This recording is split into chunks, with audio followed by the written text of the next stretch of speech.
อัญชลีวันทาอภิวาทอัญชลีวันทาอภิวาทอัญชลีวันทาอภิวาท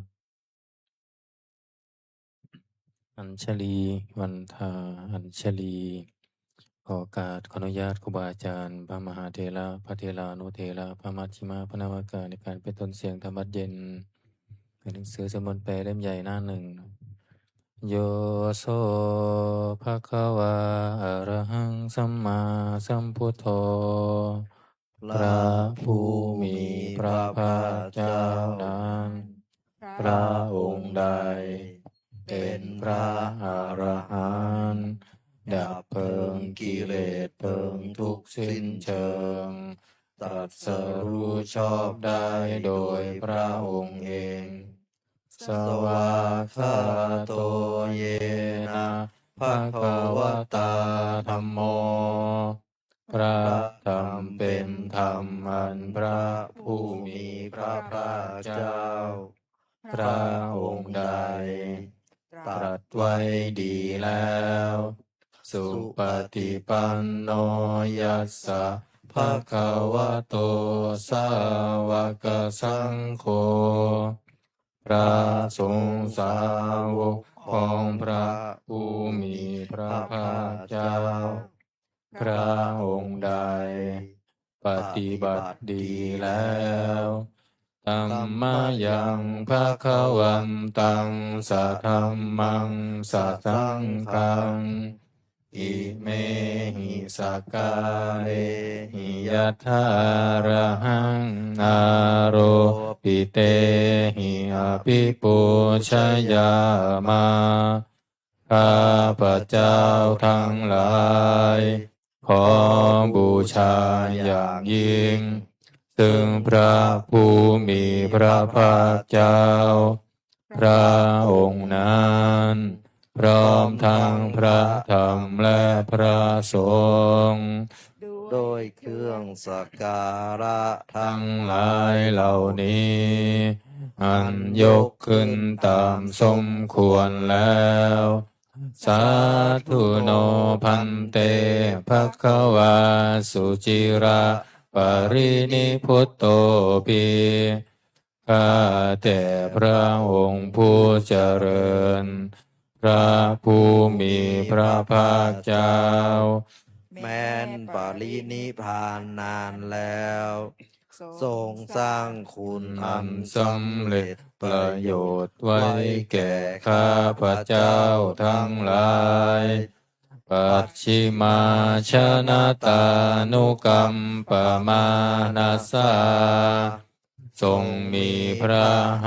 ฤทัยอนุเคราะห์แก่พวกข้าพระเจ้าอันเป็นชนรุ่นหลังอิเมสกการะทุกขตาปันนาการะภูเตปฏิคันหาตุขอพระผู้มีพระภาคเจ้าจงรับเครื่องสักการะนั่นเป็นบรรณาการของคนยากทั้งหลายเหล่านี้อัมหากังทีคารตังหิตายะสุขายะเพื่อประโยชน์และความสุขแก่ข้าพระเจ้าทั้งหลายตลอดกาลและนานเทอญอะระหังสัมมาสัมพุทโธภควาพระผู้มีพระภาคเจ้าเป็นพระอรหันต์ดับเพลิงกิเลสเพลิงทุกข์สิ้นเชิงตรัสรู้ชอบได้โดยพระองค์เองพุทธังภวันตังอภิวาเทมิข้าพระเจ้าอภิวาทพระผู้มีพระภาคเจ้าผู้รู้ผู้ตื่นผู้เบิกบาน สวากขาโตภะคะวะตาธัมโมพระธรรมเป็นธรรมที่พระผู้มีพระภาคเจ้าตรัสไว้ดีแล้วธัมมังนามัสสามิข้าพระเจ้านามัสการพระธรรมสุปฏิปันโนภะคะวะโตสาวกสังโฆพระสงฆ์สาวกของพระผู้มีพระภาคเจ้าปฏิบัติดีแล้วสังฆังนามามิข้าพระเจ้านอบน้อมพระสงฆ์ธัมมยังพุทธัสสะภะคะวะโตบุพพาคณมการังกโรมาเสนะโมตัสสะภะคะวะโตขอนอบน้อมแด่พระผู้มีพระภาคเจ้าพระองค์นั้นอะระหะโตซึ่งเป็นผู้ไกลจากกิเลสสัมมาสัมพุทธัสสะตรัสรู้ชอบได้โดยพระองค์เองนะโมตัสสะภะคะวะโตขอนอบน้อมแด่พระผู้มีพระภาคเจ้าพระองค์นั้นอะระหะโตซึ่งเป็นผู้ไกลจากกิเลสสัมมาสัมพุทธัสสะตรัสรู้ชอบได้โดยพระองค์เองนะโมตัสสะภะคะวะโตขอนอบน้อมแด่พระผู้มีพระภาคเจ้าพระองค์นั้นอะระหะโตซึ่งเป็นผู้ไกลจากกิเลสสัมมาสัมพุทธัสสะตรัสรู้ชอบได้โดยพระองค์เองเปิดหนังสือที่หน้า19ธรรมเจนหน้า19หันธรรมยังพุทธานุสตินายังกโรมาเสตังโคปานาภะคะวันตังเอวังกัลลายาโนกิตติสัพโทอาภุคโตก็กิตติศัพท์อันงามของพระผู้มีพระภาคเจ้านั้นได้ฟุ้งไปแล้วอย่างนี้ว่าอิติปิโสภะคะวาเพราะเหตุอย่างนี้พระผู้มีพระภาคเจ้านั้นอรหังเป็นผู้ไกลจากกิเลสสัมมาสัมพุทโธเป็นผู้ตรัสรู้ชอบได้โดยพระองค์เองวิชาจารณะสัมปันโนเป็นผู้ถึงพร้อมด้วยวิชาและจารณะสุขโตเป็นผู้ไปแล้วด้วยดีโลกวิทูเป็นผู้รู้โลกอย่างแจ่มแจ้งอนุตตโรปุริสธรรมาสารถีเป็นผู้สามารถฝึกบุรุษที่สมควรฝึกได้อย่างไม่มีใครยิ่งกว่าสัทธาเทวมนุษย์สานังเป็นครูผู้สอนของเทวดาและมนุษย์ทั้งหลายพุทโธเป็นผู้รู้ผู้ตื่นผู้เบิกบานด้วยธรรมภควาติ เป็นผู้มีความจำเริญจำแนกธรรมสั่งสอนสัตว์ดังนี้อันธรรมยังพุทธาภิกิติงกโรมาเสพุทธวาระหังกวรตาภิกขุนาภิยุตโตพระพุทธเจ้าประกอบด้วยคุณมีความประเสริฐแห่งอรหันตคุณเป็นต้นสุทธาพิยานกรุณาหิสมาคตโตพระองค์อันประกอบด้วยพระญาณและพระกรุณาอันบริสุทธิ์โพเทสิโยสุชนะตังกามรังวสุโรพระองค์ใดทรงกระทำชนที่ดีให้เบิกบานดุจอาทิตย์ทำบัวให้บานวันทามหังตามารนังติรสาชิเนนทางข้าพระเจ้าไหว้พระชินสีห์ผู้ไม่มีกิเลสพระองค์นั้นโดยเสียงกล่าวพุทโธโยสัพพปานินังสารนังเขมามุตตะมังพระพุทธเจ้าพระองค์ใดเป็นสารณะอันเกษมสูงสุดของสัตว์ทั้งหลายปัตถมานุสติทานังวันทามิตังสิเรนะหังข้าพระเจ้าไหว้พระพุทธเจ้าพระองค์นั้นอันเป็นที่ตั้งแห่งความระลึกองค์ที่หนึ่งด้วยเสียงกล่าวพุทธัสสะหัสสมิทาโสวะพุทโธเมสามิกิสโรข้าพระเจ้าเป็นทาสของพระพุทธเจ้าพระพุทธเจ้าเป็นนายมีอิสระเหนือข้าพระเจ้าพุทโธทุกขัสสะคาตาจะวิทาตาจะหิตัสสะเมพระพุทธเจ้าเป็นเครื่องกำจัดทุกข์และทรงไว้ซึ่งประโยชน์แก่ข้าพระเจ้า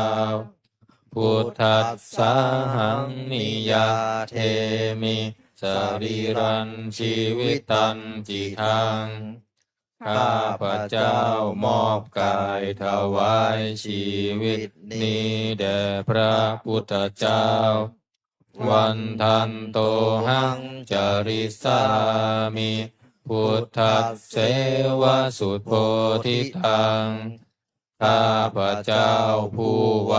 อยู่จักประพฤติตาม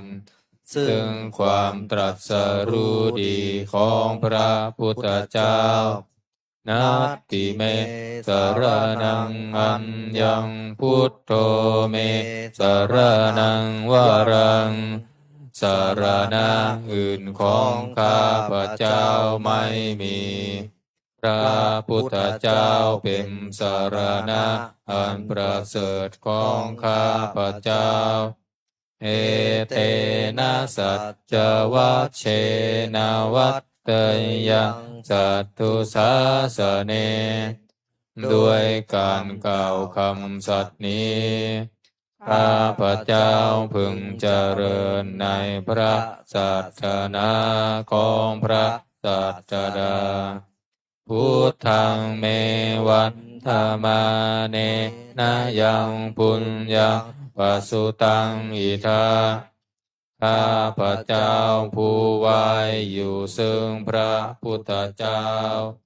ได้ขวนขวายบุญใดในบัดนี้สัมเพปิอันตรายาเมมเหสุงตัสสะเตชะสาอันตรายทั้งปวงอย่าได้มีแก่ข้าพระเจ้า ด้วยเดชแห่งบุญนั้นกายเยนะวาจายาวะเจตัสสาวาด้วยกายก็ดี ด้วยวาจาก็ดี ด้วยใจก็ดี พุทเทกุกัมมังปะกะตังมะยายังกรรมหน้าติเตียนนันใด ที่ข้าพระเจ้ากระทำแล้วในพระพุทธเจ้า พุทโธปฏิคันหาตัวชยันตัง ขอพระพุทธเจ้าจงงดซึ่งโทษล่วงเกินนานๆการันตะเรสังวริตุงวะพุทเท เพื่อการสำรวมระวังในพระพุทธเจ้าในการต่อไป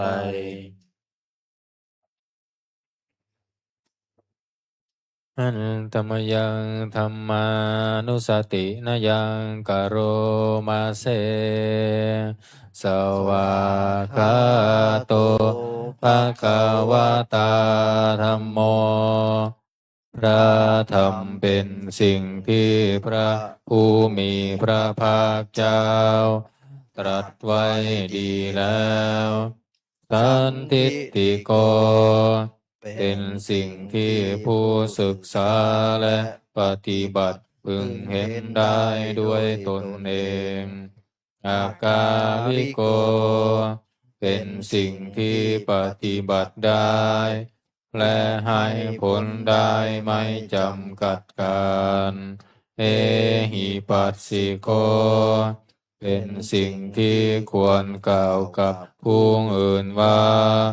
ท่านจงมาดูเถิดโอปานายิโกเป็นสิ่งที่ควรน้อมเข้ามาใส่ตัวปัจจตังเวทิตาโพวินโยเหติเป็นสิ่งที่ผู้รู้ก็รู้ได้เฉพาะตนดังนี้อันธรรมยังธรรมาภิกิติงกโรมาเสสวาคาตาตาทิคุณายโยภาวะเสนาเสยโยพระธรรมเป็นสิ่งที่ประเสริฐเพราะประกอบด้วยคุณคือความที่พระผู้มีพระภาคเจ้าตรัสไว้ดีแล้วเป็นต้นโยมัคคปากปริยัตติวิโมงคเพโทเป็นธรรมันจำแนกเป็นมรรคผลปริยัติและนิพพานธัมโมกุโลกัปปัตตนาตถาธาริธารีเป็นธรรมทรงไว้ซึ่งผู้ทรงธรรมจากการตกไปสู่โลกที่ชั่ววันธามหังตาม หารังวรธรรมมาเมตตังข้าพระเจ้าไหว้พระธรรมอันประเสริฐนั้นอันเป็นเครื่องกจัดเสียซึ่งความมืดธัมโมโยสัพพปานินังสารนังเขมามุตตะมังพระธรรมใดเป็นสารณะอันเกษมสูงสุดของสัตว์ทั้งหลายทุติยานุตติทานังวันทามิตังสิเรนะหังข้าพระเจ้าไหว้พระธรรมนั้นอันเป็นที่ตั้งแห่งความระลึกองค์ที่สองด้วยเสียงกล่าวธรรมัสสาหัสสมิทาโสวะธัมโมเมสามิกิจจโรข้าพระเจ้าเป็นทาสของพระธรรมพระธรรมเป็นนายมีอิสระเนื้อข้าพระเจ้าธัมโมทุกขัสสะคาตาจะวิทาตาจะหิตัสสะเมพระธรรมเป็นเครื่องกำจัดทุกข์ และทรงไว้ซึ่งประโยชน์แก่ข้าพเจ้าธรรมัสสาหังนิยาเทมิสรีรันชีวิตตังจิตังข้าพเจ้ามอบกายถวายชีวิตนี้แด่พระธรรมวันทันโตหังจริสามิธรรมัสเสวะสุธรรมตังข้าพเจ้าผู้ไหวอยู่จักประพฤติตามซึ่งความเป็นธรรมดีของพระธรรมนัตถิเมสารนังอัญญังธัมโมเมสารนังวรังสารนังอื่นของข้าพเจ้าไม่มีพระธรรมเป็นสารณะอันประเสริฐของข้าพเจ้าเอเตนะสัจวัตเสนาวัตเตยังสัตตุสัพพเนด้วยการกล่าวคำสัตย์นี้ข้าพเจ้าพึงเจริญในพระศาสนาของพระศาสดาธัมมังเม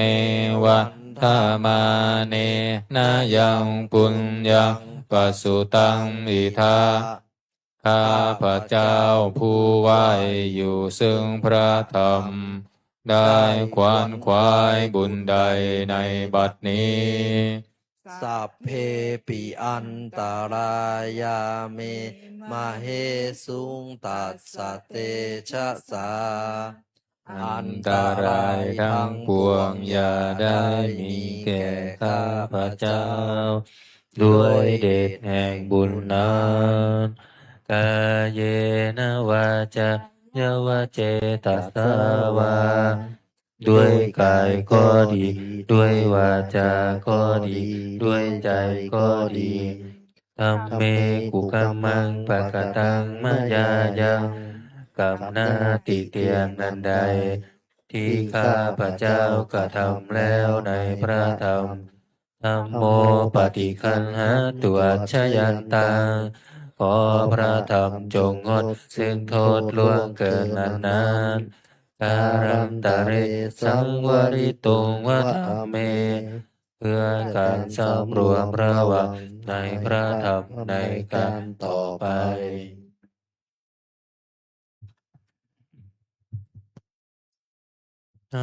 ธรรมยังสังขานุสตินยังกโรมาเสสุปฏิปันโนภะคะวะโตสาวกสังโฆสงฆ์สาวกของพระผู้มีพระภาคเจ้าปฏิบัติดีแล้ว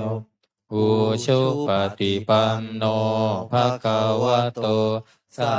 วกสังโฆสงฆ์สาวกของพระผู้มีพระภาคเจ้าปฏิบัติตรงแล้วญายะปฏิปันโนภะคะวะโตสา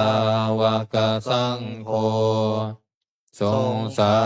วกของพระผู้มีพระภาคเจ้าปฏิบัติเพื่อรู้ธรรมเป็นเครื่องออกจากทุกข์แล้วสามีจิปฏิปันโนภะคะวะโตสาวกสังโฆสงฆ์สาวกของพระผู้มีพระภาคเจ้าปฏิบัติสมควรแล้วยะทิทางได้แก่บุคคลเหล่านี้คือจัตตาริปุริสายุคานิอัตถปุริสปุคลาคู่แห่งบุรุษสี่คู่นับเรียงตัวบุรุษได้8บุรุษเอสะภะคะวะโตสาวกสังโฆนั่นแหละสงฆ์สาวกของพระผู้มีพระภาคเจ้าอาหุเนยโย เป็นทรงส่วนแก่สักการะที่เขานำมาบูชา ปาหุนายโย เป็นทรงควรแก่สักการะที่เขาจัดไว้ต้อนรับภักขินายโย เป็นผู้ควรรับทักษิณาทาน อัญชลีกรณิโย เป็นผู้ที่บุคคลทั่วไปควรทำอัญชลีอนุตตรังปุญญเขตังโลกัสสติ เป็นเนื้อนาบุญของโลก ไม่มีนาบุญอื่นยิ่งกว่า ดังนี้อันตมยังสังฆาภิกิติงกโรมาเส สัทธัมมาโชสุปฏิปฏิคุณาภิยุตโต พระสงฆ์ที่เกิดโดยพระสัทธรรม ประกอบด้วยคุณมีความปฏิบัติดีเป็นต้น โยทัพพิโท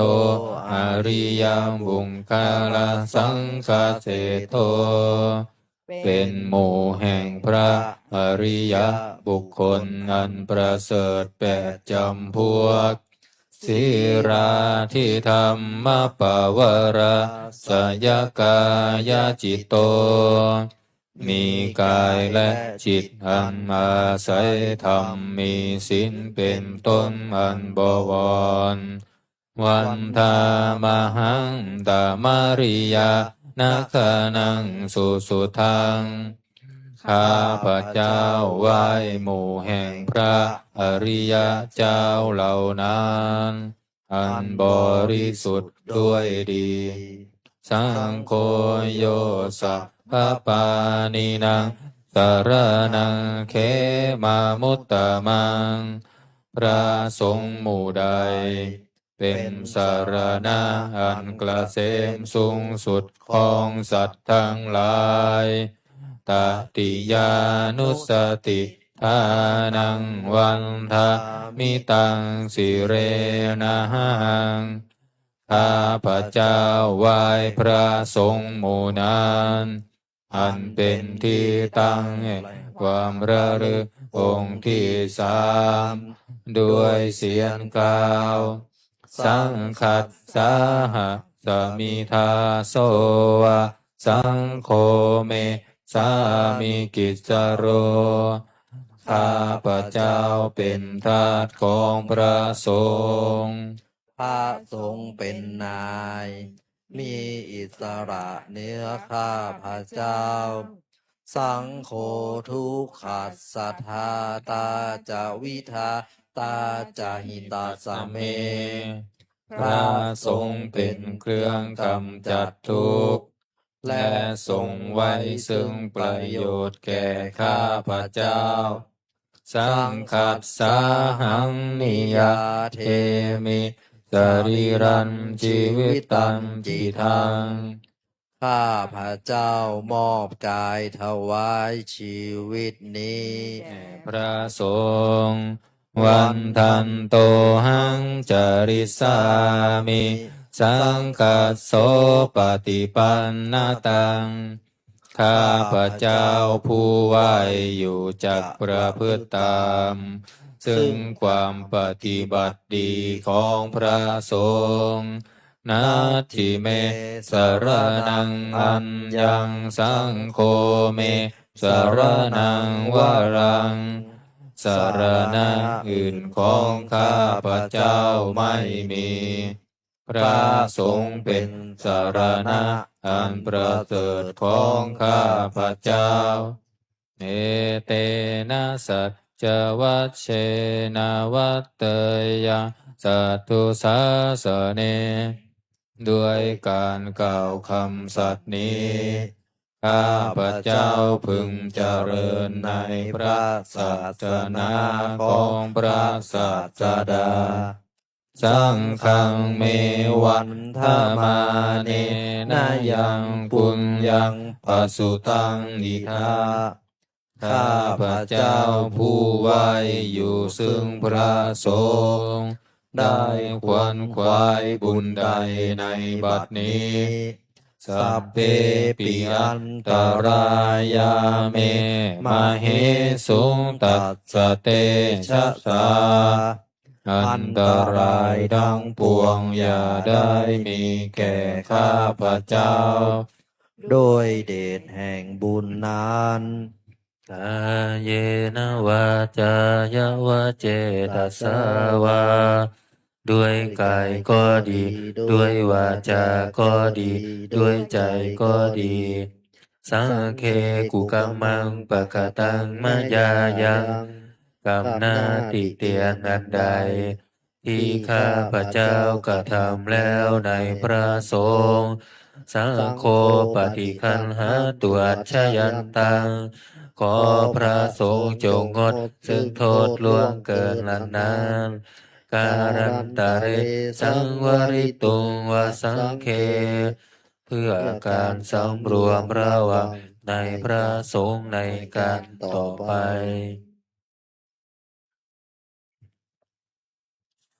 อันตมยังอติตาปัจเจเวคณาปาทังพนามาเสอาชามายาปัจเจเวคิตาวายังจีวรังปริพุตังจีวรใดอันเรานุ่งห่มแล้วไม่ทันพิจารณาในวันนี้ตังยาวะเทวะสิตัสสะปฏิฆาตายะจีวรนั้นเรานุ่งห่มแล้วเพียงเพื่อบำบัดความหนาวมุนหัตตาปฏิฆาตายะเพื่อบำบัดความร้อนทังสามะกะสวาตาตาปะสิลิงสัปปะสัมปัสสานังปฏิฆาตายะเพื่อบำบัดสัมผัสอันเกิดจากเหลือบยุงลมแดด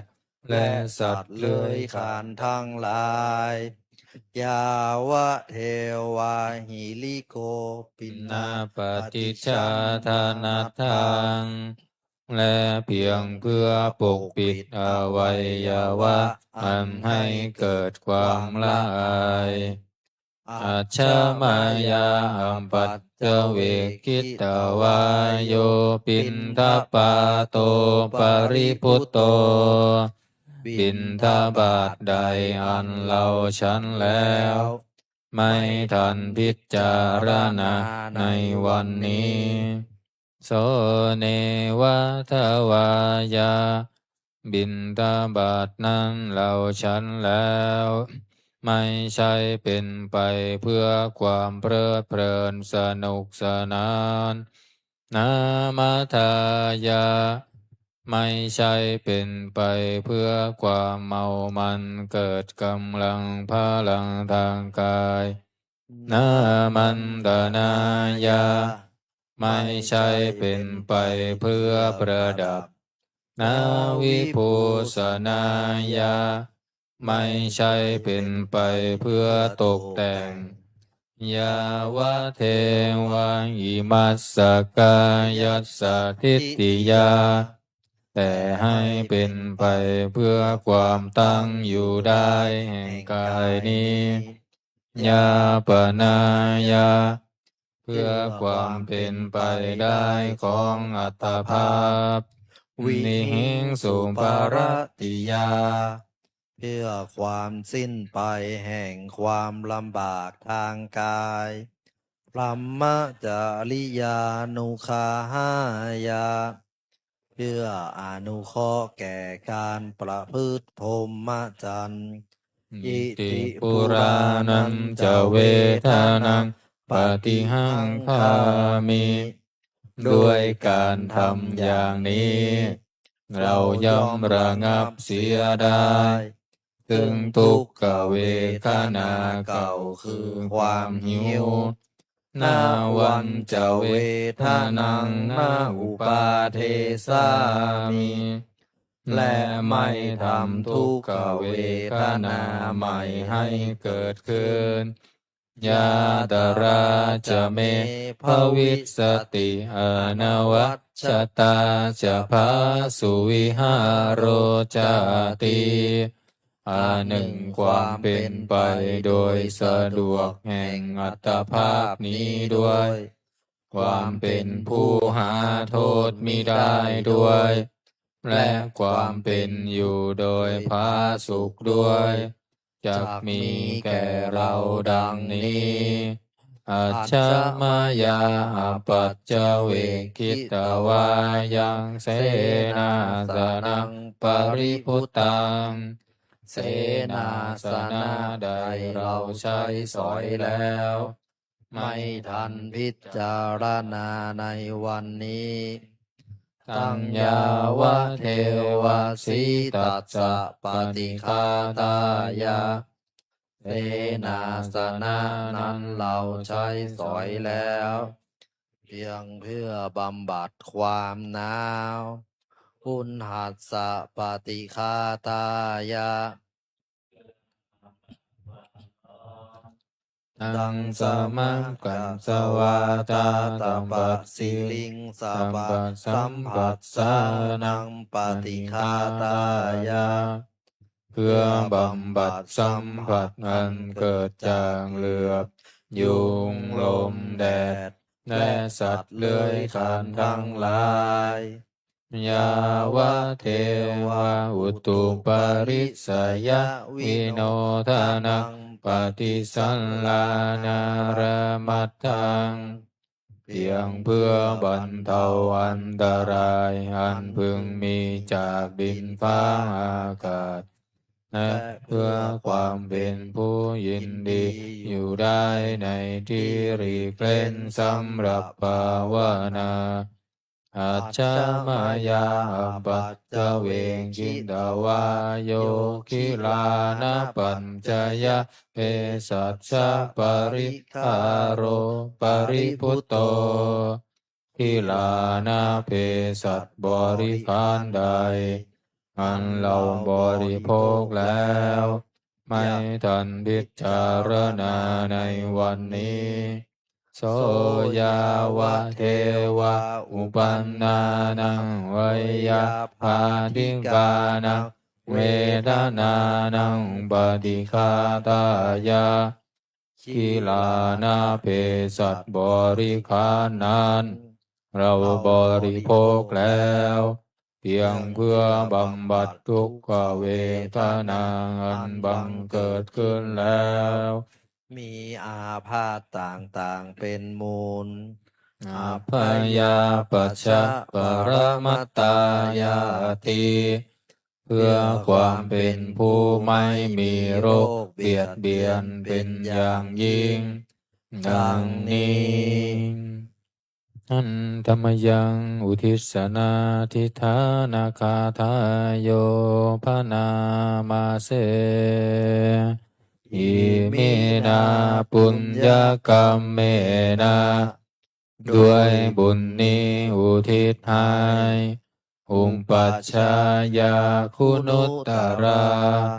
อุปัชฌาย์ผู้เลิศคุณอาจาริโยปการาจาและอาจารย์ผู้เกื้อหนุนมาตาปิตาจายาตกาทั้งพ่อแม่และพวงญาติสุริโยจันทิมาราชาสุนจันและราชา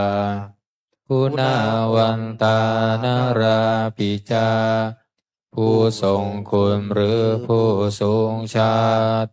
พระมมาลาจาอินทาจาพรหมานและอินทราชโลกปาลาชเทวตา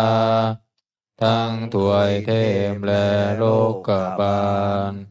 ยะโมมิตามนุสสาจา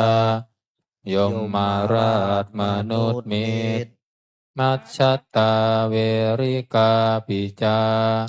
ผู้เป็นกลางผู้จองผาน สัพเพสัตตาสุขีโหนตุขอให้เป็นสุขสันต์ทุกทั่วหน้าอย่าทุกข์ทน ปุญญานิกาตา อา ตา นิ นิ เม เม บุญพ้องที่ข้าทำจงช่วยอำนวยสุขผลสุขังจติวิทันเทนตุให้สุขสามอย่างล้นอิปังปาเปทะโวมะตังให้รู้ถึงนิพพานพรันอิมินาปุญญกรรมเมนาด้วยบุญนี้ที่เราทำอิมินาอุทิเสนันจาและอุทิศให้ปวงสัตว์ขิปะหังสุรเพเจวาเราพันได้ซึ่งการตัดตัณหุปาทานเฉทานัง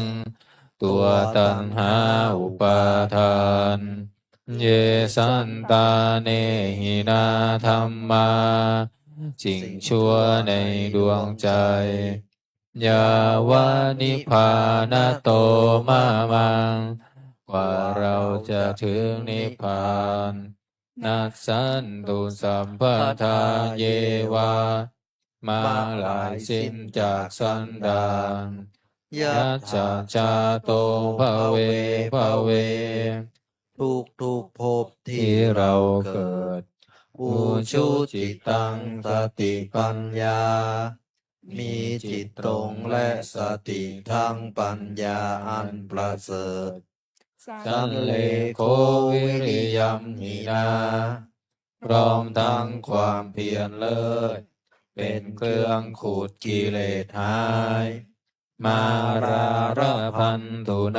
กาทังโอกาสอย่าพึงมีแก่หมู่มารสิ้นดังหลายกาตุนจาวิริเยสุเม เป็นช่องประทุษร้ายทำลายล้างความเพียรจม พุทธาทิปาวโรนาโทพระพุทธผู้บวรนาถธัมโมนาโทวรุตตโมพระธรรมที่พึงอุดม นาโทปัจเจกพุทโธจาพระปัจเจกพุทธโสมสังโฆนาโตตโรมะมังโตพระสงฆ์ที่พึงพยองเตโสตมานุภาเวนะด้วยอานุภาพนั้นมาโลกาสังละพันตุมาขอหมู่มารอย่าได้ช่องทัสตะปุญญานุภาเวนะด้วยเดชบุญทั้ง10ปองมาโลกาสังละพันตุมาอย่าเปิดโอกาสแก่มาเถิด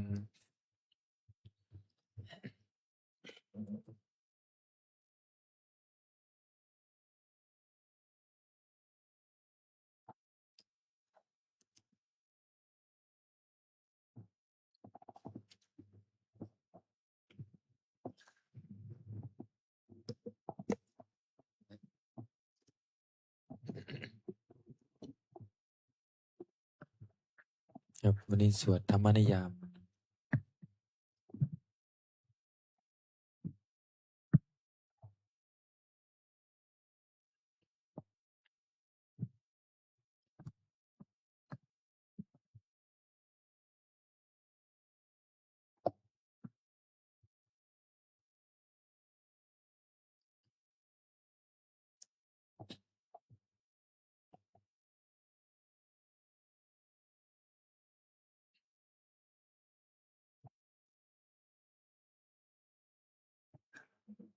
วันนี้เราจะได้สวดจัตตปกรณ์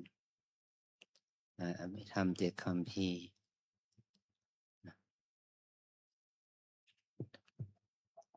ในหน้าที่122นะ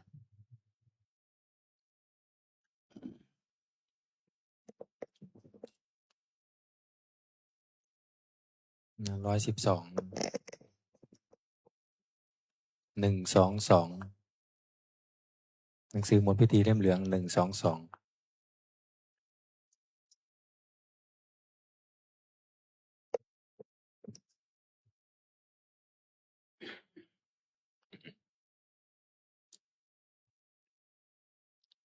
นะโมตัสสะภะคะวะโตอะ อะ ระ ระ หะ หะ โต โต สัมมาสัมพุทธัสสะนะโม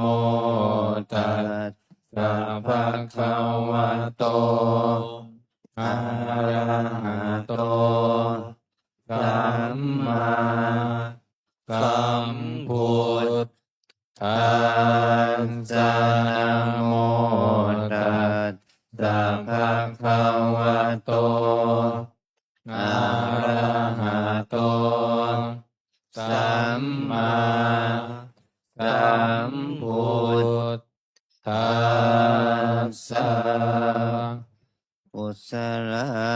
ธรรมะอกุศลธรรมะอัปปยากตาธรรมะ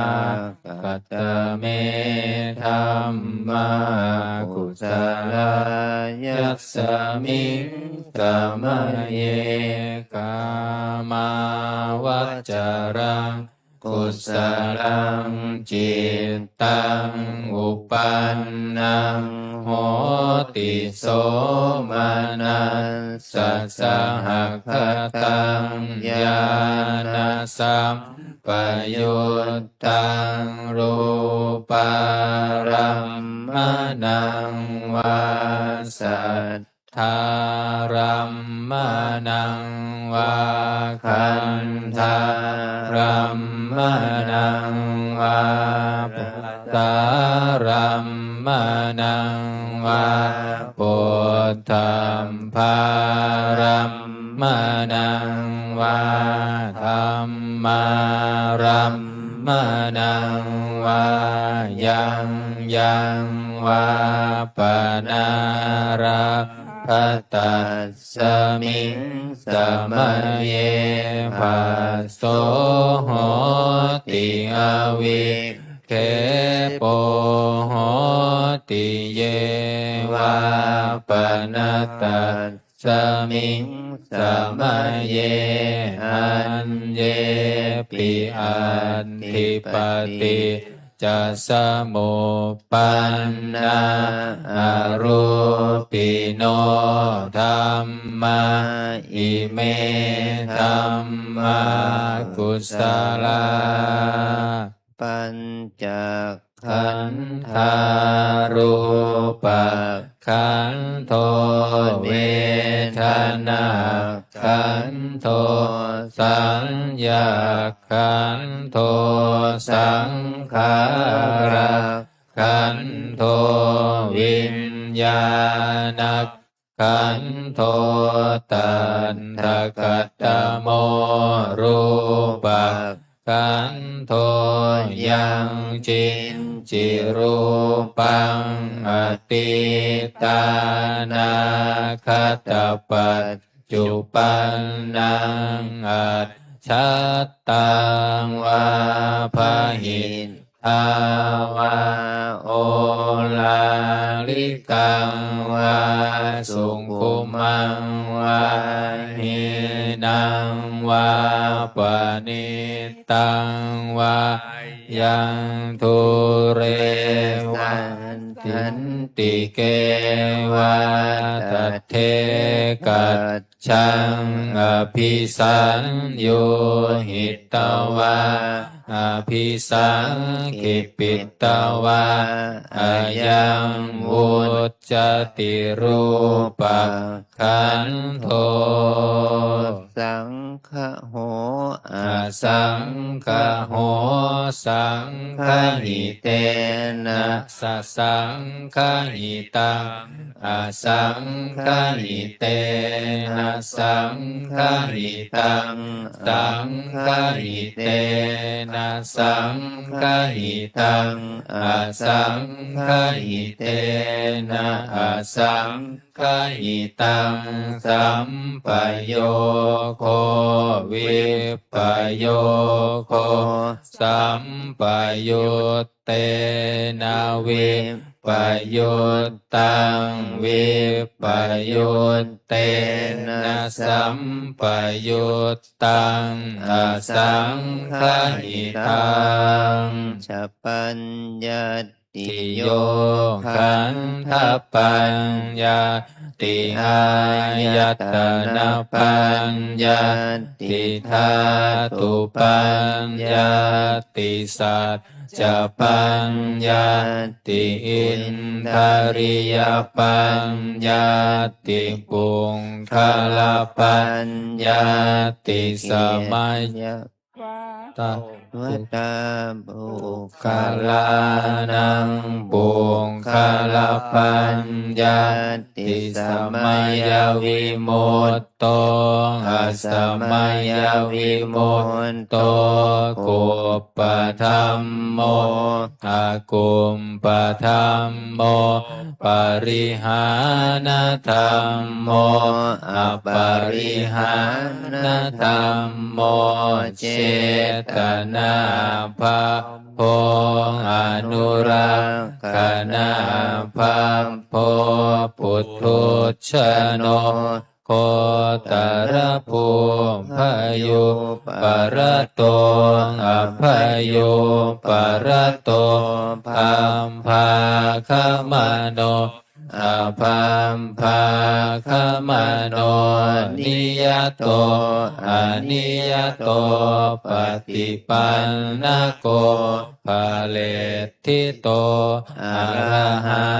อะระหันตายปฏิปันโนคารอุปลาภติสัจฉิกันตปรมันเทนาติมันตายโยสัจฉิกัตโธปรมันโทตโตโสปุคโลอุปลาภติสัจฉิกันตปรมันเทนาตินะเหวังวันตัมเพอาชานาหินิขหังหันจิปุงคโลอุปลาภติสัมชิกันทปรมันเทนะเตนะวัตตะเรวัตตัมเพโยสัจฉิกันโทปรมันโทตโตโสปุคโลอุปลัมภติสัจฉิกันทปรมันเทนาติมิจฉาเยเกจิกุสลาธัมมาสัมเพเตกุสลมูลาเยวะปนกุสลมูลาสัพเพเตธัมมากุศลาเยเกจิกุศลาธัมมาสัพเพเตกุศลมูเลนะเอกมูลาเยวะปนกุศลมูเลนะเอกมูลาสัพเพเตธัมมากุศลาเหตุปัจจโยอารัมมณปัจจโยอธิปัตติปัจจโยอนันตรปัจจโยสมานันตรปัจจโยสหชาตปัจจโยอัญญมัญญปัจจโยนิสยปัจจโยอุปนิสยปัจจ จโยปุเรชาตปัจจโยปัญชาชาตปัจจโยอาเสวนปัจจโยกัมมปัจจโยวิปากปัจจโยอาหารปัจจโยอินทริยปัจจโยชานะปัจจโยมัคคปัจจโยสัมปยุตตปัจจโยวิปยุตตปัจจโยอัตติปัจจโยนัตติปัจจโยวิคัตตปัจจโยอวิคัตตปัจจโยอนิจจาวัตสังขาราอุปันตวยธรรมิโน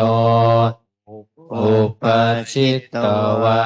นิรุชชันติเตสังอุปัสสโมสุโข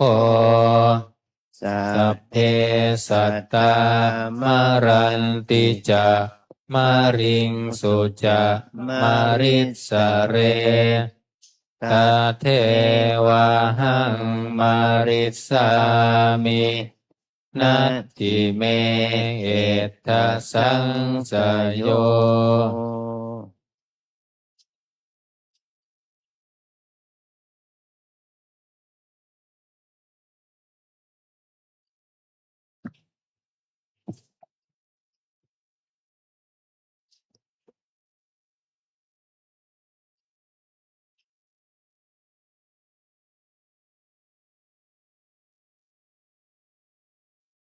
ขอนิมนต์พระภิกษุสงฆ์ทุกข่าวกับพระอาจารย์เจ้าคุณพร้อมกัน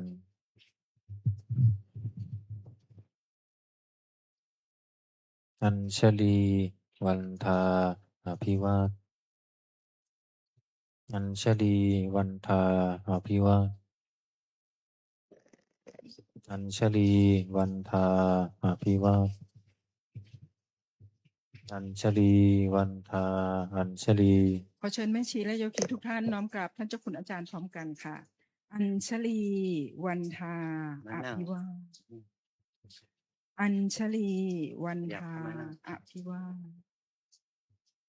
อัญชลีวันทาอภิวาทอัญชลีวันทาอัญชลีทำไมขึ้นมานั่งข้างหน้าทำไมขึ้นมานั่งข้างหน้าบนในบนอาสนะให้นั่งข้างหน้าให้เต็ม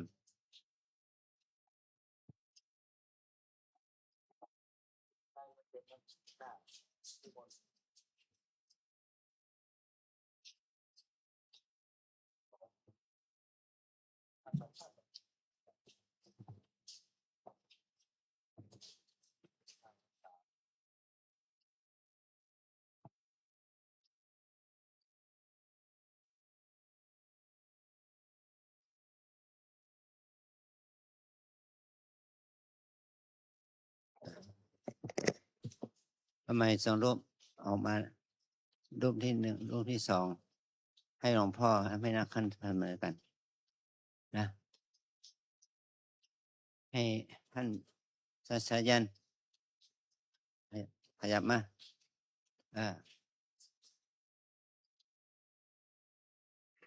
หลวงพ่อขยับเข้ามา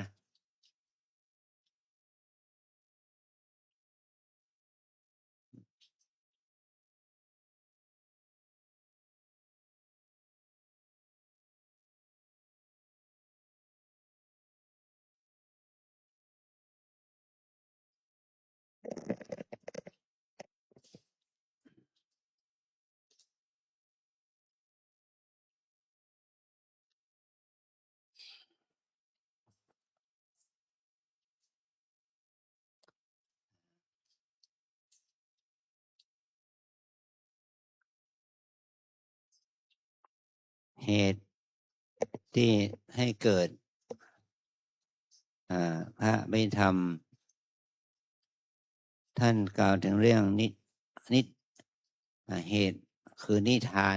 านแปลว่าเหตุ นิทานทูเรนิทานเหตุไกลอวิทูเรเหตุไม่ใกล้ไม่ไกลสันติเกนิทานเหตุใกล้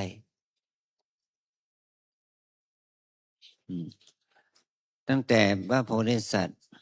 ได้ปรารถนาซึ่งสัม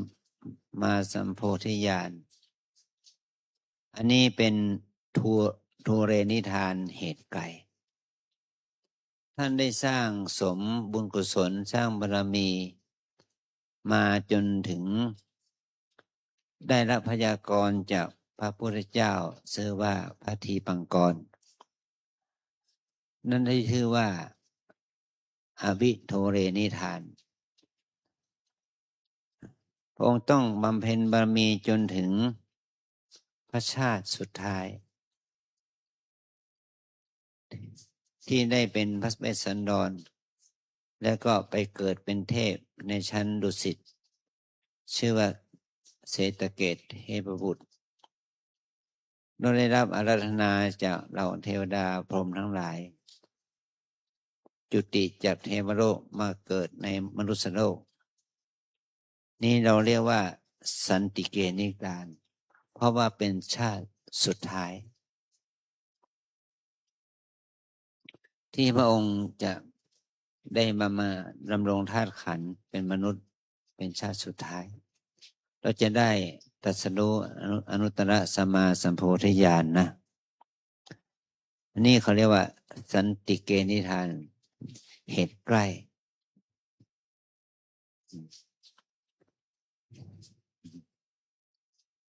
พระอภิธรรมบังเกิดขึ้นด้วยพระสัพพัญญุตญาณของพระสัมมาสัมพุทธเจ้าเมื่อพระองค์ได้ตรัสรู้พรรษาที่6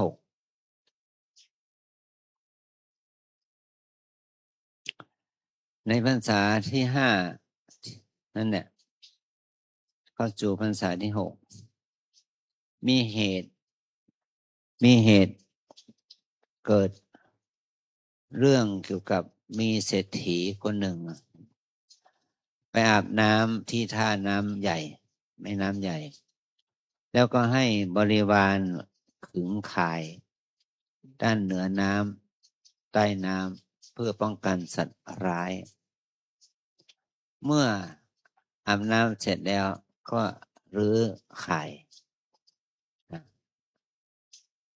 ชาวบริวารของเศรษฐีนั้นก็ได้เห็นได้พบท่อนไม้เป็นไม้แก่นจันทร์ลอยมาติดข่ายด้านเหนือน้ำแล้วก็เอา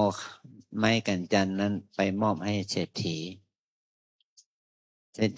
ก็เลยมีความคิดว่านักบวชทั้งหลายในโลกนี้ต่างคนต่างอ้างว่าฉันเป็นพระอรหันต์เราอยากจะพิสูจน์พระอรหันตคุณของบรรดานักบวชเหล่านี้นะเศรษฐีมีความคิดอย่างนั้นแล้วก็มอบไม้แก่นจันทร์นั้นให้แก่ช่างกลึงเป็นบาทไม้จันทร์บาทไม้แผ่นจันทร์นั้นก็เมื่อกลึงเสร็จเรียบร้อยแล้วเศรษฐีก็เอาบาทไม้แก่นจันทร์นั้นใส่ในถุงแล้วก็เอาไปหิ้วเอาไปห้อยไว้ที่ยอดไม้ไผ่ที่สูงแล้วก็ประกาศว่าใครเป็นพระอรหันต์มีฤทธิ์เป็นพระอรหันต์เหาะได้อย่างนี้นะขอให้เหาะขึ้นไปเอาไม้แก่นจันทร์นี้เถิดต่อมาพวกนักบวชต่างๆก็ไปบอกกับเศรษฐีว่าอาจารย์ของฉันนี่เป็นพระอรหันต์ขอท่านจงปลดบาทไม้แก่นจันทร์มาถวายอาจารย์ของเราเถิดแต่เศรษฐีถือคติว่ากระต่ายขาเดียวเนาะไม่ยอม ถ้าอาจารย์ของท่านเป็นพระอรหันต์จงเหาะขึ้นไปเอาบาตรเถิดครั้งแล้วมันเล่าเนี่ยพอถึงวันที่7ก็ยังไม่มีนักบวชคนไหนเหาะไปเอาไม้กางจันทร์มาได้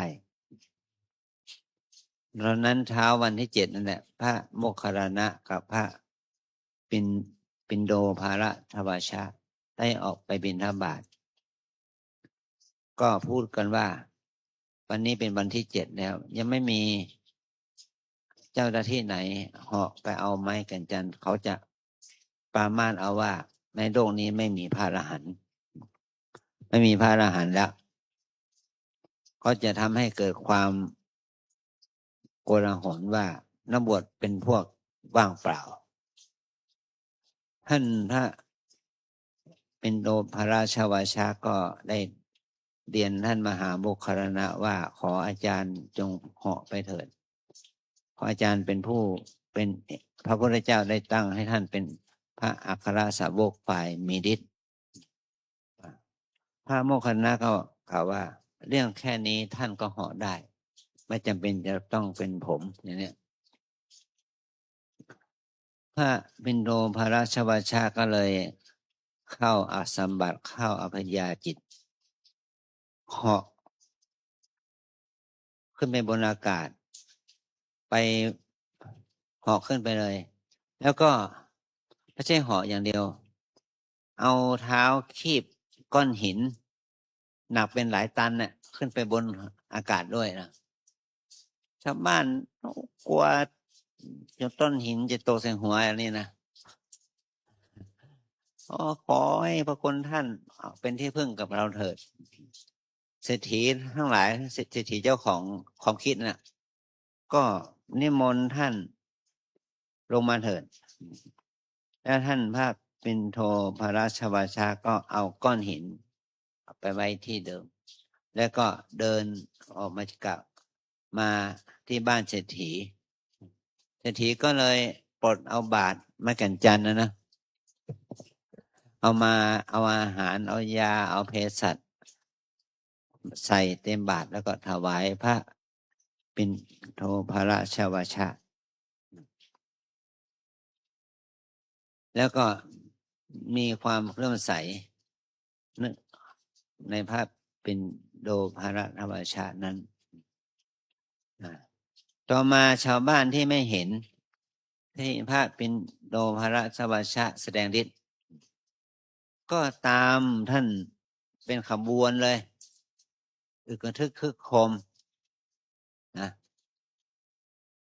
ตามภาพปันโดเป็นโดพระราชาท่านจงแสดงฤทธิ์อีกครั้งหนึ่งเถิดเราอยากจะเห็นไปมาจนถึงตามมาจนถึงวัดพระเชตวันแล้วก็พระพุทธเจ้าก็ได้ยินเสียงอึกระทึกคึกโครมของชาวบ้านโกลาหลก็ได้ถามท่านพระนนท์ว่านั่นเสียงอะไรท่านพระนนท์ก็ทูลว่าเสียงชาวบ้านติดตามพระปิณโดพระราชวาชามาเพื่อต้องการให้พระปิณโดพระราชวาชาได้แสดงฤทธิ์แล้วพระองค์ก็เลยบอกว่าไปเรียก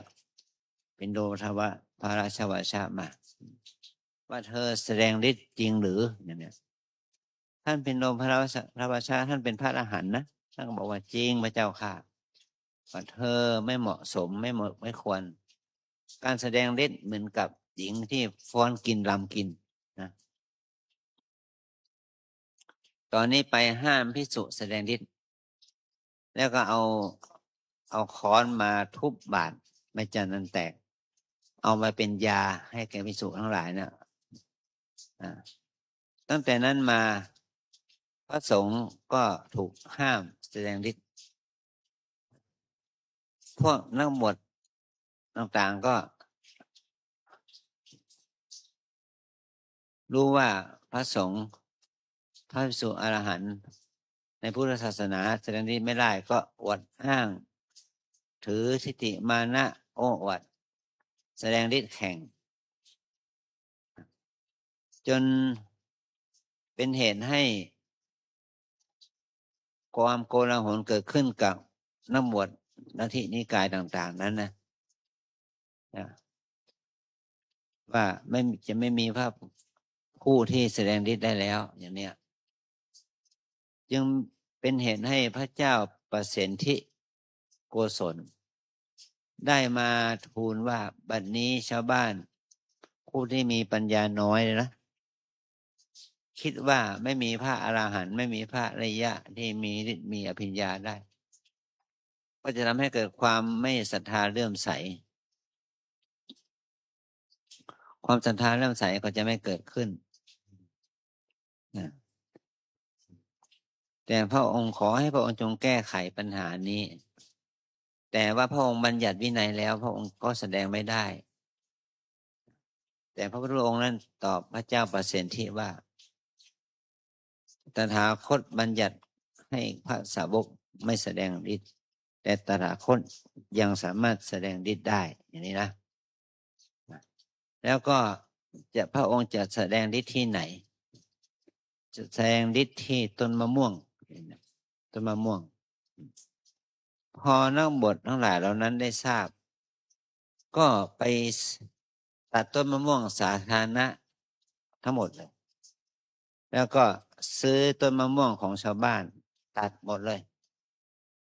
จนเป็นเหตุให้ต้นมะม่วงไม่เหลือแม้แต่ต้นเดียวในเมืองสาวัตถีนะแต่ว่าในอุทยานของพระเจ้าแผ่นดินยังมีอยู่นะในอุทยานนั้นได้ไม่มีมะม่วงหลงฤดูนี่ว่ามะม่วงที่เขาเรียกว่าหลงฤดูกาลนะได้มาพบมะม่วงลูกหนึ่งถ้าคิดว่าจะเอาไปถวายพระราชาและบังเอิญว่าเดินทางเข้าเมืองเนี่ยไปเจอพระพุทธเจ้าและพระสงฆ์ก็คิดว่าถ้าเราถวายพระราชาเราก็จะได้รางวัลนิดหน่อยแต่ถ้าเราถวายพระพุทธเจ้าเนี่ยจะได้บุญมากมายมหาศาลทุกภพทุกชาติเราขอถวายพระพุทธเจ้าดีกว่าเมื่อพระพุทธองค์ได้คงรับบาตรแล้วก็ให้พระอานนท์นั้นน่ะคั้นเป็นน้ำมะม่วงนะแล้วก็เรียกเฉวยน้ำมะม่วงน้ำอัฐบาลน้ำมะม่วงนะแล้วก็พระองค์ก็เลยเอาให้พระอานนท์นั้นเอาแกนมะม่วงที่เรียนแกนนั้นเอาไปปลูกในอุทยานก็ขุดดินให้เอาลูกมะม่วงเอาเม็ดมะม่วงมาปลูกนะแล้วเกิดความอัศจรรย์นะปลูกปั๊บรากงอกยอดแทงลำต้นใหญ่โตทันทีทันใดแล้วก็เมื่อพระราชาได้ทราบอย่างนั้นก็ให้ทหารไปอารักขาต้นมะม่วงทั้งกลางวันกลางคืนพอวันที่7พระพุทธเจ้าจะแสดงฤทธิ์เนี่ยก็เป็นเหตุให้ลมพายุพัดบารมวิธีของนักบวชหน้าที่ต่างๆนั้นพังพินาศไปสิ้นหลังจากนั้นพระองค์ก็ทรงแสดงยมกะปาฏิหาริย์ยมกะปาฏิหาริย์นี่คือเป็นยมกะหรือเป็นยมกเนี่ยแปลว่าคู่แสดงปาฏิหาริย์แบบเป็นคู่พระองค์แสดงฤทธิ์ท่านั่งก็มีท่าเดินเป็นให้แสดงให้เห็นท่านอนก็เป็นท่ายืนแสดงฤทธิ์ให้เห็นเป็นอย่างนี้นะแสดงฤทธิ์ออกทางตาขวามีไฟตาซ้ายเป็นน้ำอย่างนี้นะแสดงออกเป็นฤทธิ์ให้เห็นอย่างนี้เป็นเรียกว่ายมกะปาฏิหาริย์เมื่อพระองค์ทรงแสดงยมกะปาฏิหาริย์จบลงและพระองค์ก็ทรงแสดงปาฏิหาริย์ยิ่งกว่านั้นคือว่าเหาะขึ้นไปในอากาศเหยียบเท้า3 ก้าวขึ้นไปถึงสวรรค์ชั้นดาวดึงส์อย่างนี้นะเพื่ออะไรเพื่อว่าพระองค์จะได้ไปโปรดพระราชมารดาพระราชมารดาที่สวรรคตเมื่อพระองค์อายุ7 วันนะไปโปรดพระมารดาอยู่ในสวรรค์ชั้นดุสิตแต่ต้องมาฟังธรรมที่สวรรค์ชั้นดาวดึงส์ แล้วพระองค์มาแสดงธรรมเรื่องอะไรล่ะ เรื่องอภิธรรมเนี่ยเรื่องอภิธรรม7คัมภีร์นี่แหละนะเรื่องอภิธรรมท่านจึงใช้คนเราในปัจจุบันนี้เราก็ต้องใช้หลักอภิธรรมเนี่ยมาสวดให้แก่พวกเราได้ฟังในวันที่ว่ามาสวดในช่วงไหนช่วงเกี่ยวกับเรื่องงานศพอย่างนี้นะพ่อว่าจะได้ให้พ่อแม่ที่ตายไปแล้วมีโอกาสได้ฟังอย่างนี้นะพระองค์ทรงแสดงอภิธรรม7คัมภีร์แก่เทวดาอินทร์พรหมทั้งหลาย เป็นเวลา3 เดือนนะ3 เดือนทีเดียว3 เดือนในส่วนนี้พระองค์ได้ทรงแสดงเป็น3 เดือนแก่เทวดาและพรหมทั้งหลาย ที่พระองค์ทรงแสดงนี่7คัมภีร์นะคัมภีร์ที่1เนี่ยมีเทวดาบรรลุธรรมเป็นโกฎนะ10 โกฎอย่างนี้นะ7 โกฎ10 โกฎ10 โกฎไปจนถึงคัมภีร์มหาประธานมีเทวดาอินทร์พรหมบรรลุทำได้ถึง180 โกฎนะที่ได้มาฟังธรรมะของพระพุทธเจ้าบทที่1ก็คือสังฆนีว่ากุศลธรรมาอกุศลธรรมาอภยากตธรรมาอย่างนี้แหละที่เราสวดเมื่อกี้เนี่ยที่หน้า122นะเนี่ยพระองค์แสดงแบบพิสดารอย่างละเอียดแสดงไม่ใช่วันเดียวนะเป็น7 วันนู่นแหละถึงจะจบนะแสดงอย่างพิสดารเลย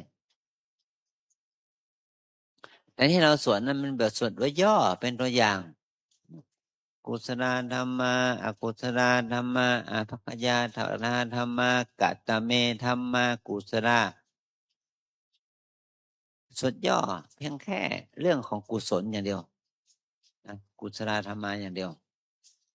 กัตตเมธรรมากุศลยัสสมิงสัมมเยกามาวัจรังกุศลังอย่างนี้นะกุศลอย่างเดียวนะแต่ธรรมที่เป็นอภิธรรมมันไม่ใช่มีแค่กุศลเป็นอกุศลด้วยเป็นอภยากฤตด้วยเป็นหลายอย่างเป็นเรียกว่าถ้าเราพูดย่อๆว่ามีจิตเจตสิกรูปนิพพานนะที่เป็นปรมัตถธรรมเนี่ยแต่พระองค์ทรงย่อเป็นธรรมะเกี่ยวกับมาติกา22 บท22 บทเป็น66 ติกะนะติกะที่แรกก็คือกุศลธรรมากุศลติกะมีหัวข้อธรรม3 หัวข้อใหญ่คือกุศลธรรมาอกุศลธรรมาอภยากตธรรมาอย่างนี้นะในพระสูตรในพระอภิธรรมชนที่ว่าสังฆนีเนี่ยมีทั้ง22 ติกะมี66มี22 ติกะมี66 บทอาจารย์ก็ได้เรียนนะเรียนอภิธรรมสังฆนีเนี่ยเขามีทั้งอภิธรรมมาติกาแสดงทุกติกะมาติกาทุกกะมาติกาและสุตตันติกะทุกกะมาติกาอย่างนี้เป็นต้นนะเรื่องมันละเอียดนะหัวข้อมันละเอียดที่เราท่องเรียนอยู่เนี่ยท่านมีหลักสูตรให้เราเรียนเพียงแค่เป็นหัวข้อเท่านั้นยิ่งคัมภีร์บทที่8เนี่ยบทที่7เนี่ยคัมภีร์ประธานเนี่ยมันละเอียดมากว่าในเรื่องของปัจจัย24ปัจจัยคือธรรมที่เป็นเหตุให้ผลมีขึ้นมาธรรมที่เป็นเหตุให้ผลเกิดขึ้นธรรมที่เป็นเหตุมีอยู่24 ปัจจัยมีเหตุปัจจัยเป็นต้นนะเหตุปัจจโยธรรมที่เชื่ออุปการะหรือความเป็นเหตุอารัมมณปัจจโยทำให้ช่วยอุปการะหรือความเป็นอารมณ์อย่างเนี้ยอธิปติปัจจโยทำให้อุปการะหรือความเป็นอธิบดี ทีนี้ถ้าดูที่หน้า124มหาประธานนั่นแหละนะ124มหาประธานนะดูให้ดีหนังสือมีแล้วก็เปิดให้ดูนะเปิดหน่อยให้เปิดให้เราได้ดูหน่อยนะ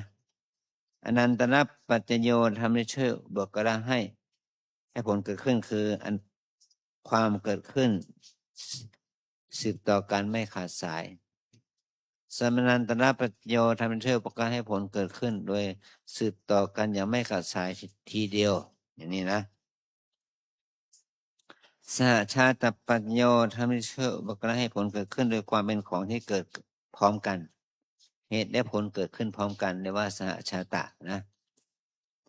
อัญญมัญญปัจจโยทำให้เชื่อบุคคลโดยความให้ผลเกิดขึ้นโดยความเป็นปัจจัยเกื้อกูลซึ่งกันและกันเหตุและผลมันก็เกื้อกูลกันอย่างนี้นะจนถึงปัจจัยอันสุดท้ายว่าอวิคตปัจจโยทำให้เชื่อบุคคลให้ผลเกิดขึ้นโดยความไม่ปราศจากไปเหตุไม่ปราศจากยังไม่ปราศจากไปผลจึงเกิดขึ้นได้อย่างนี้นะมันเป็นของที่ละเอียดในการศึกษาอภิธรรมเนี่ยคัมภีร์อภิธานเนี่ยท่านเอามาให้เราศึกษาโดยย่อต้องใช้เวลาเรียน1 ปีเดียวนะ1 ปีเดียวแต่เป็นการเรียนโดยย่ออย่างนี้นะเพราะมันก็จะทำให้เรามีความรู้ความแตกฉานขึ้นมาเนี่ยเพราะเหตุนี้เราจึงมีนิยมสวดสัตตปกรณ์ทั้ง7เนี่ยคัมภีร์อภิธรรมสังวิทาปุกะยะปะนะ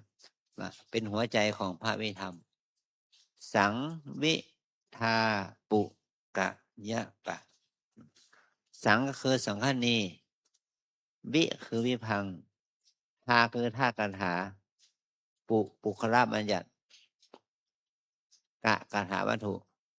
ยะคือยามากะปะคือประธานหรือมหาประธานนะถือว่ามีหัวข้อธรรมถึง 42,000 พระธรรมขันธ์พระไตรปิฎกที่ท่านแจกว่า 84,000 พระธรรมขันธ์เป็นพระวิธรรมถึง 42,000 พระธรรมขันธ์เป็นพระวินัย 21,000 พระธรรมขันธ์เป็นพระสูตร 21,000 พระธรรมขันธ์แต่พระวิธรรมมีถึง 42,000 พระธรรมขันธ์นี่คือหัวข้อธรรมนะมันพิจิตรพิสดารนะเนี่ยนะพิจิตรพิสดารเราจึงเอามาสวดเพื่อที่จะให้แก่คนทั้งหลายได้ฟัง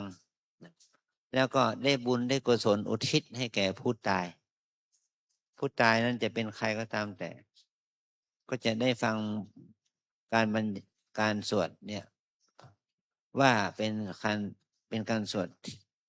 ให้หัวข้อปรมัตถธรรมที่ลึกซึ้งนะถ้าเราจะเรียนก็ต้องเรียนถึงเวลาจะใช้เวลาเรียนอยู่7 ปีครึ่งนะ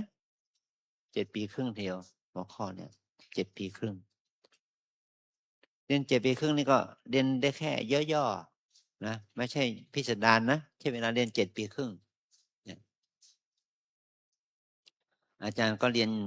ยนจบ7 ปีครึ่งได้อภิธรรมบัณฑิตเนี่ยอันนี้คือสิ่งที่เราจะได้เรียนรู้ถึงสภาวธรรมทั้งปรมัตถธรรมบัญญัติธรรมนะเป็นหัวข้อธรรมที่ประณีตละเอียดสุขุมนะเนี่ยก็สิ่งที่เราทั้งหลายนี่ที่เรามาอยู่ที่นี่เรามาเรียนที่นี่เนี่ยเราเรียนอภิธรรมโดยปรมัตถ์รู้ถึงสภาพจิตสภาพกายที่เป็นปัจจุบันขณะอย่างยกตัวอย่างว่าเสียงก็เนี่ยคือเป็นตัวอภิธรรมโสตประสาทคือหูก็คือเป็นตัวอภิธรรมเสียงได้หูนี่เป็นอภิธรรมที่เป็นประเภทรูปธรรมรูปธรรมเนี่ยเสียงกระทบหูแล้วเกิดการได้ยินจิตที่ได้ยินนั้นเราเรียกว่านามธรรมนะ เป็นจิตนะเป็นนามธรรมจักขุโสจักโสตวิญญาณจิตโสตวิญญาณจิตที่จิตที่ได้ยิน พอได้ยินปั๊บถ้าเราไม่มีสติการได้ยินก็จะก่อให้เกิดกิเลสโกรธโลภหลงนะถ้าได้ยินแล้วมันมีสติมันจะก่อให้เกิดจาคะเมตตาปัญญาขึ้นมานะนี่คือขบวนการของธรรมะปัจจุบันนี้เราก็อยู่กับอภิธรรมปัจจุบันนี้เราก็อยู่กับปรมัตถธรรมนะเมื่อเราอยู่กับอภิธรรมปรมัตถธรรมเนี่ยมันจะทำให้เราละความรู้ผิดละความคิดผิดละความเห็นผิดละความโกรธโลภหลงออกไปจากใจเราได้เป็นต้นนะสิ่งเหล่านี้เป็นสิ่งที่โบราณอาจารย์สมัยก่อนๆนะท่านเอามาผูกมาให้เราทำกิจกรรมเมื่อเรามีใครตายพ่อแม่พี่น้องปู่ย่าตายายลูกหลานญาติมิตรตายก็มีโอกาสได้ฟังอภิธรรมนะเพราะว่าอภิธรรมนั้นเป็นธรรมะที่ละเอียดประณีตถ้าฟังด้วยจิตที่เป็นกุศลมันก็เป็นบุญแก่ตนเองเป็นบุญแล้วเมื่อบุญเกิดขึ้นแล้วก็เราจะได้อุทิศบุญนั้นให้แก่ผู้ตายล่วงลับดับขันไปได้อย่างนี้เป็นต้นนะแต่ประโยชน์ที่สูงสุดก็ต้องผู้ฟังนะจะได้ฟังพระไม่ทำนะแต่ว่าเราไม่ค่อยรู้เรื่องเนาะได้ยินในภาษากุศลธรรมาอกุศลธรรมาพยากตธรรมาเรายังรู้สึกว่ากลัวผีได้ยินอย่างนี้กลัวผีความจริงแล้วคนที่ฟังธรรมอภิธรรมอย่างได้ดีอย่างยิ่งคือเทวดานะเทพเทวดาเพราะเทวดาได้ยินการสวดการเทศของพระอภิธรรมจากพระพุทธเจ้าเป็นชนกลุ่มแรกเทวดาอินพรหมนะถ้าเราสาธยายอภิธรรมอย่างลึกซึ้งไม่ใช่ผีมาฟังมีเทวดามาฟังนะมีพวกเทวดามาฟังเสียมากกว่านะเราทั้งหลายมาสวดมนต์กันที่นี่ก็จะมีเหล่าเทวดามาร่วมฟังธรรมด้วยมาร่วมสวดมนต์เราด้วยนะขอให้เรานั้นได้มีความตั้งใจที่จะทำความดีนี้เพื่อทำบุญถวายอุทิศเป็นพระราชกุศลแด่พระราชชนนีพันปีหลวงและสมเด็จพระเจ้าลูกเธอเจ้าฟ้าพัชรกิติยาภาสิริโสภาพนวดีเทพวดีกรมหลวงราชสนีสิริพัฒน์มหาวัชรราชธิดาให้นี่แหละจึงจะเป็นเหตุให้พระองค์นั้นได้ไปสู่สุคติโลกสวรรค์เป็นเบื้องหน้านะขอให้เราทั้งหลายได้ตั้งเวลานั่งสมาธิภาวนานะ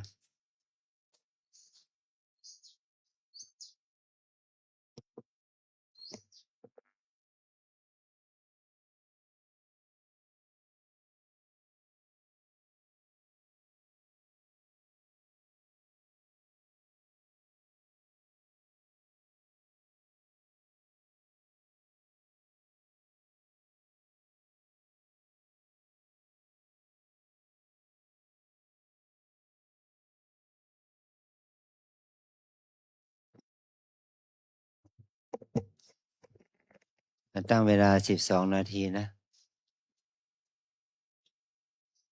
หาผ้ามาซับน้ำสิน้ำรั่วอยู่นั่นแหละ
ทุกคนแก่เวลานะ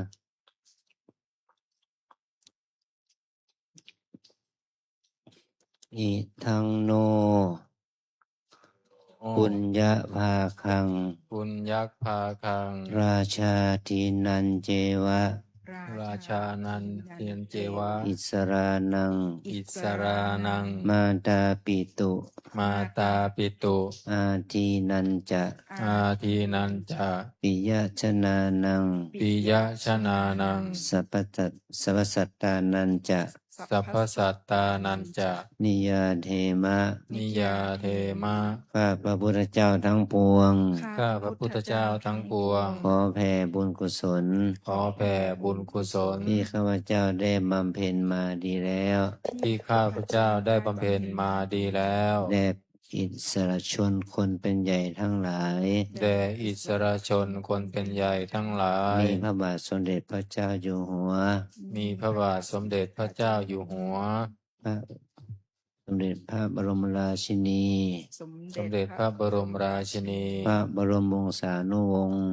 พระบรมสานุวงศ์ทุก ทุกพระองค์ ทุกพระองค์ ทั้งสมเด็จพระสังฆราช และสมเด็จพระสังฆราช ทั้งที่เป็นประมุขของศาสนา ที่เป็นประมุขของศาสนา คณะรัฐบาลผู้บริหารประเทศชาติ คณะรัฐบาลผู้บริหารประเทศชาติ ปิยชนคนที่รักทั้งหลาย ปิยชนคนที่รักทั้งหลาย มีบิดามารดา มีบิดามารดา ครูบาอาจารย์เป็นต้น ครูบาอาจารย์เป็นต้น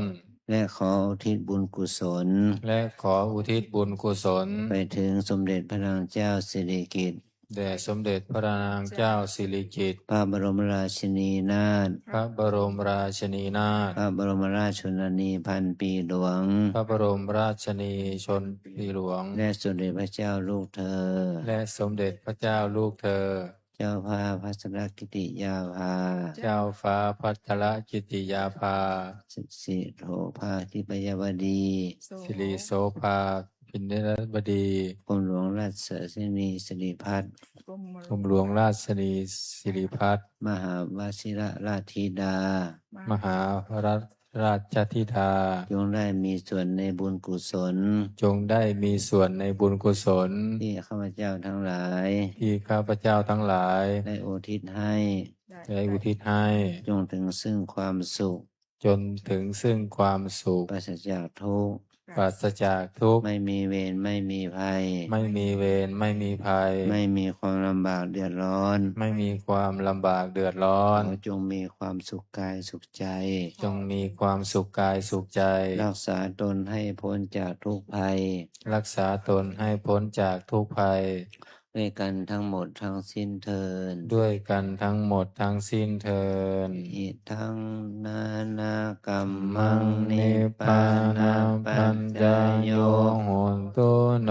นิจจัง อิทังศี ศี ล ลกัมมังนิพพานาปัญจโยโหนตุโนนิจจัง อิทัง ภาว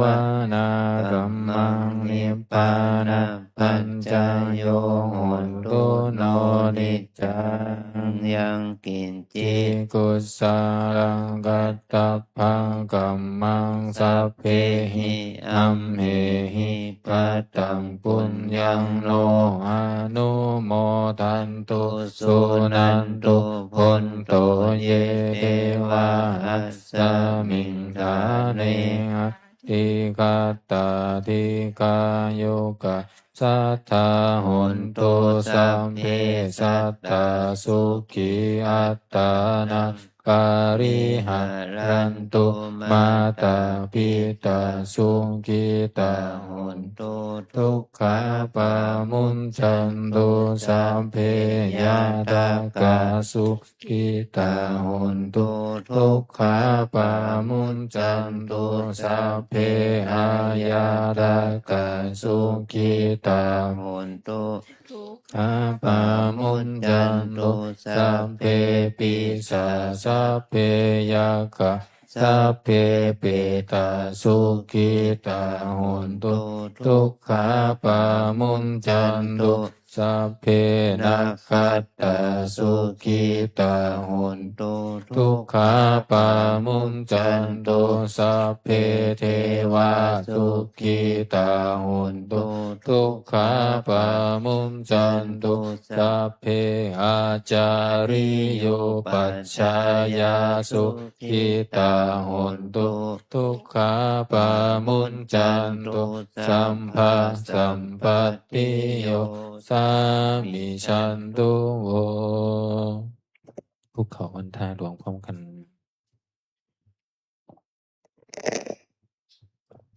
วันตามิพุท พุท ธั ธั ง ง สั สั พ พ พะ พะ เม เม วะ วะ โต โต สั สั ง ง ฆา ฆามะพะเมพันเตวันทามิธัมมังสัพพะเมวะโตสังฆามะพะเมพันเตวันทามิสังฆังสัพพะเมวะโตสังฆามะพะเมพันเตวันทามิคารุอุปปัชฌาจาริเยสัพพะเมวะโตสังฆามัตถะเมพันเตวันทามิกัมมัฏฐานังสัพพะเมวะโตสังฆามัตถะเมพันเต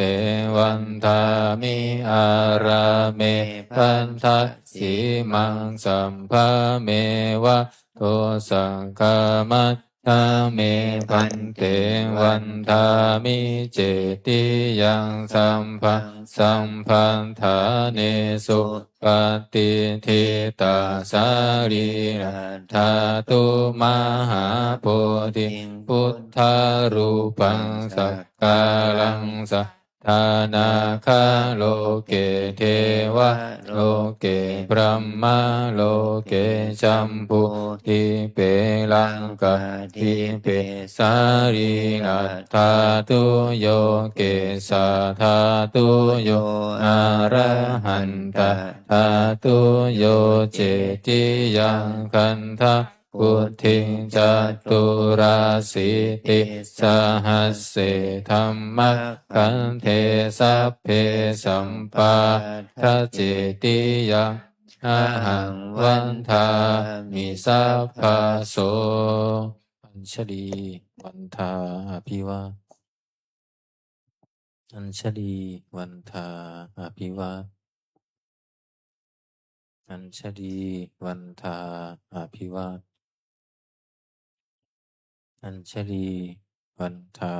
อัญชลีขอนิมนต์พระภิกษุสงฆ์เจริญพรแม่ชีโยคีก้มหมอบวันทาน้อยพระอาจารย์เจ้าคุณพร้อมกันสาธุวันทามิพันเตสัพพะอัปปาราทังกามะทะเมพันเตมยากตะปุญญังสามินาอนุโมทิตาภังสามินากตังปุญญังไมหัตถาตาภังสาธุสาธุอนุโมทามิ จัตตารโอธรรมาวัฏันติอายุวันโนสุขังพลัง สาธุสาธุสาธุอัญชลีวันทาอภิวาทอัญชลีวันทาอภิวาทอัญชลีวันทาอภิวาทอัญชลีวันทาอัญชลี ขอเชิญแม่ชีโยคีทุกท่านน้อมกราบท่านเจ้าคุณอาจารย์ค่ะ อัญชลีวันทาอภิวาทอัญชลีวันทาอภิวาทอัญชลีวันทาอภิวาทอัญชลีวันทาอัญชลี ขออนุโมทนาอาจารย์ได้จัดหนังสือสวดมนต์วิธีนะที่วางไว้ที่เบาะที่เก็บเบาะนะหนังสือเหล่านี้โยมสามารถเอาไปเก็บเอาโดยติดตัวกลับบ้านได้นะเพราะเป็นหนังสือที่มันมากเกินนะเราเอาหนังสือสวดมนต์ที่บนหัวบันไดนะที่ ตั้งกันเป็นกองแล้วนะ